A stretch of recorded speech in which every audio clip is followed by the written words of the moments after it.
Coming up on the SBS On The Money podcast, the Reserve Bank cuts interest rates. What does it mean for your mortgage? And the Australian share market responds by hitting another record. All of that and more next.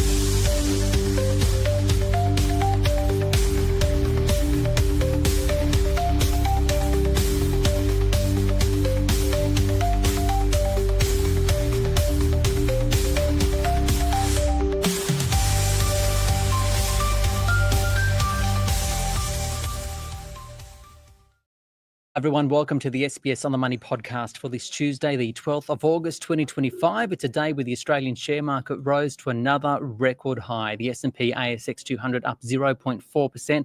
We'll have the details with Mike Jenneke from UBS Wealth Management in a few moments, but it comes as the Reserve Bank cut official interest rates as expected from 3.85 to 3.6%. In a few moments, we'll find out what it means for your mortgage. But first, let's find out why the RBA cut interest rates and if there are more cuts to come. For that, I spoke with Gareth Spence, the head of Australian economics at NAB. Gareth, so the RBA cut interest rates as expected to 3.6%. Why?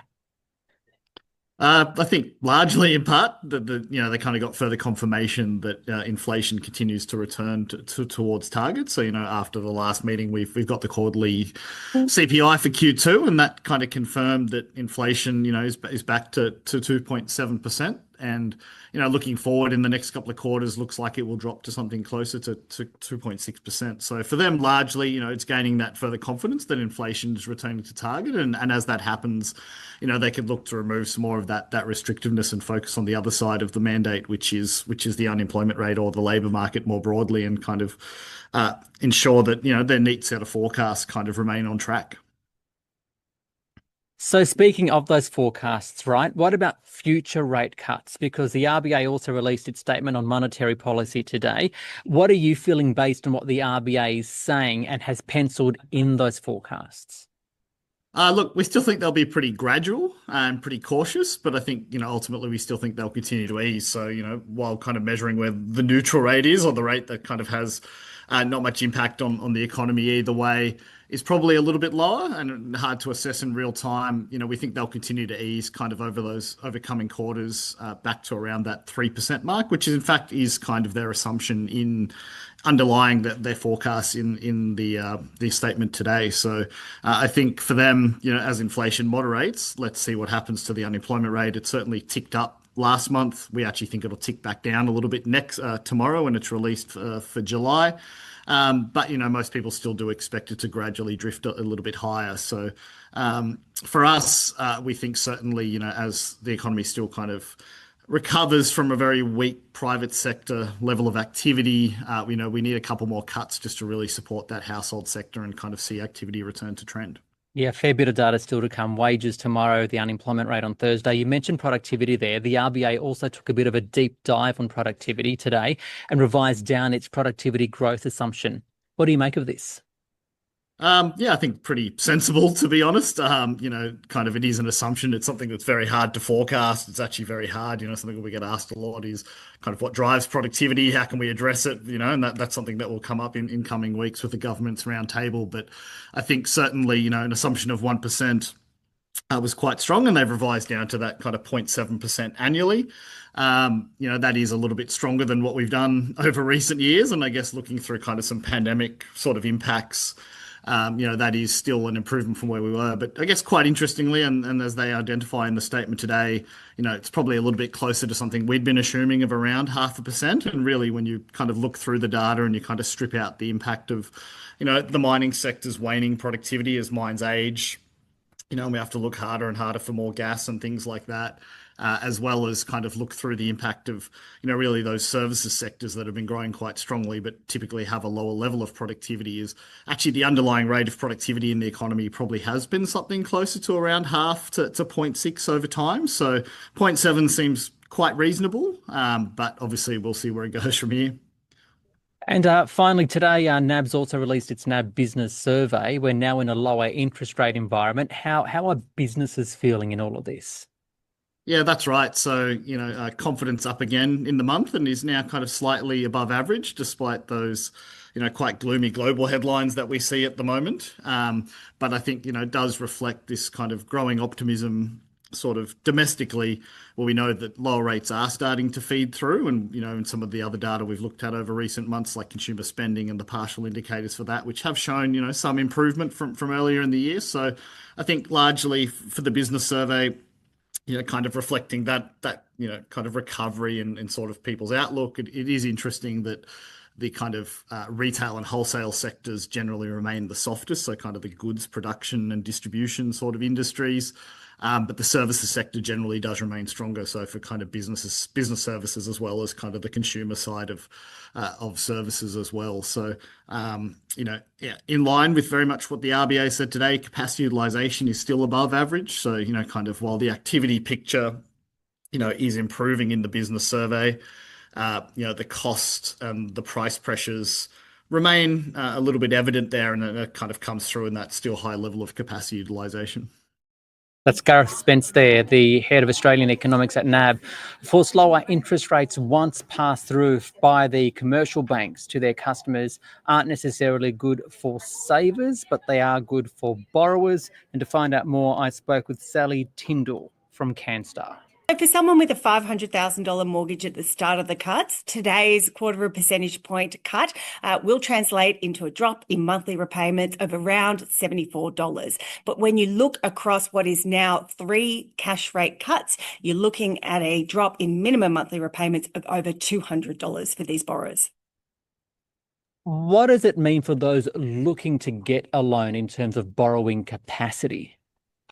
Yeah, so this cash rate cut will mean that someone's maximum borrowing capacity, that's the maximum amount they can borrow from the bank, will most probably increase. For someone on the average wage, you're looking at about an increase to their maximum borrowing capacity of $12,000. But across what is now 3 cash rate cuts, you're looking at a boost of around $35,000. In the scheme of things, this is probably still small change when you're looking at buying a property in, say, Sydney or Melbourne, but it will put yet another spring in the step of a lot of would-be buyers who were sitting on the sidelines for many months when interest rates were on their way up. Now they're on the way down. I think that more people will be coming back into the property market.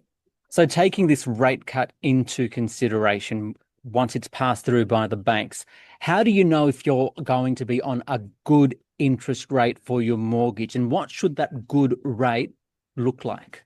For starters, the average owner-occupier paying down their debt will be on a rate of 5.54%. But that's an average. You want to be aiming for below average.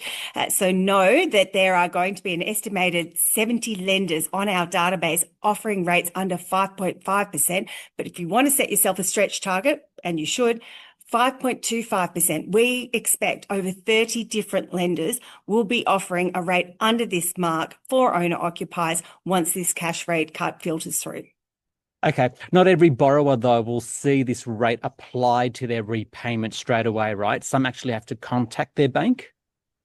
No, they won't. And so when the bank passes on a rate cut, they do so within about 10 to 14 days, particularly in the case of the big banks, and your interest rate will drop automatically. However, your minimum monthly repayments might not, because CBA, ANZ, NAB, for starters, they don't move your minimum monthly repayments. Even if you've got a direct debit set up saying that you want to pay the minimum, you actually have to reach out to your bank, contact them and tell them to drop your minimum.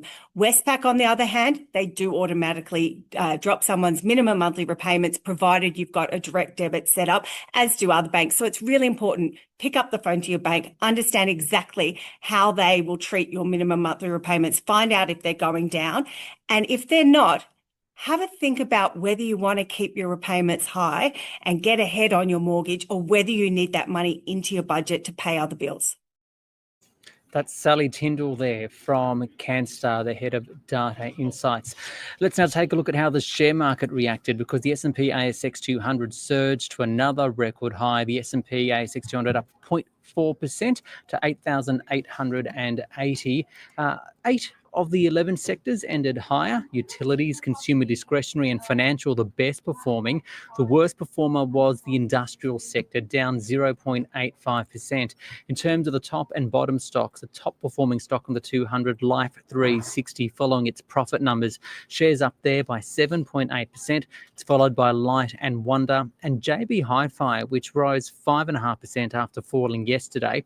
The worst performers on the market included Liontown Resources, down 8%, Clarity Pharmaceuticals, also down 8%, and SGH7 Group Holdings, down 8.5%. For his take of the day's market news, including today's profit results, I spoke with Mike Jenneke from UBS Wealth Management. Mike, first of all, how did the market react to the RBA's decision to cut interest rates to 3.6%? And what does it mean for the markets? Because that comes at a time where the ASX 200 has been hitting record highs. Well, the market reacted positively to the lowering of the cash rate, with the RBA confirming the likelihood of further gradual easing from here. Today's decision is consistent with a constructive macro environment for financial markets and risk assets in particular. It reflects the progress made in bringing down inflation back to target, and that the downside risks to economic policy to economic growth from type policy are being addressed. But although the macro environment is positive, valuations across risk assets are elevated, as evidenced by those record highs. And we're expecting for the ASX 200 a moderation in future returns following a strong start to the year in 2025. What about global interest rates at a time when tariffs threaten to impact inflation, especially in the US? Because I think we've got the US CPI numbers out later tonight, right? Yes, that's correct. The key inflation impact from tariffs is on US inflation and interest rates, as there's been limited retaliation measures from other countries. Although we're expecting elevated inflation readings, the downside risks to US economic growth are emerging, and we therefore expect the Federal Reserve to respond to those risks by reducing its policy rate. Given the many changes in US tariff rates and deadlines, inflation is likely to move into the data over several months. So tonight's data will form a step in the inflation process and some information on the overall trends, but it's not likely to move expectations significantly, as that process will take time. Reporting season kicks on. We had the likes of Seven Group, Seven West Media, Life 360 out today. Any catch your attention and why? Well, the results are confirming a moderate economic growth outlook. So SGH highlighted a stable outlook for their industrial services businesses. Seven West also highlighted stability in the advertising outlook for free-to-air media.